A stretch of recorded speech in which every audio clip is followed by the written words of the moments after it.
கருப்பூர். ஏப்பா கருப்பூர், கருப்பூர்னு வந்திருக்காரு.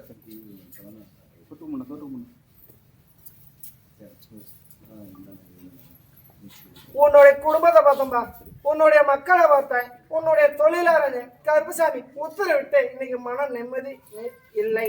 இருந்தாலும் கருப்பசாமி இந்த டைம் ஆனா இங்கிட்டு ஓணும். என்னால சாப்பிட்றேன்னா இல்லையா இங்கிட்டு போய் நான் ஒரு தலையை காட்டணும். அதனால கருப்பசாமி எத்தனையோ துன்பம் இருந்தாலும் கருப்பசாமி அந்த துன்பத்தை மீதியும் நான் இங்கிட்டு வந்து நான் மேய்ச்சிட்டு தான் போகணும். அதனால கருப்பசாமி உத்தரவிட்டு இன்னைக்கு எல்லாம் எத்தனையோ விரை செலவாயிட்டு இருக்குது, எத்தனையோ தின்னு சுற்றி கொஞ்சம் கடன் பிரச்சனையா இருக்குது.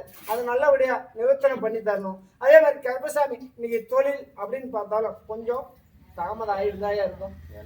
தொழில் தாமதம் ஆகிட்டு இருக்கோம். இருந்தாலும் கருப்பசாமி நல்லபடியா கருப்ப உங்க கூட இருந்து உனக்கு எந்த இதுக்கு மேல எந்த ஒரு மன குழப்பத்தை போய்க்கிறேன், மன நிம்மதி கொடுத்த கருப்பசாமி அரை வைத்து கஞ்சி குடிச்சாலும் கௌரவமா குடிக்க வைக்கிறியா. இன்னைக்கு பல கஷ்ட நஷ்டத்திலையும் பல போக்கும் இன்னைக்கு புத்தி சரியில்லாத இருக்குது. அதனால கருப்பசாமி பல குழப்பம் இன்னைக்கு ஒரு நிலை இல்லை.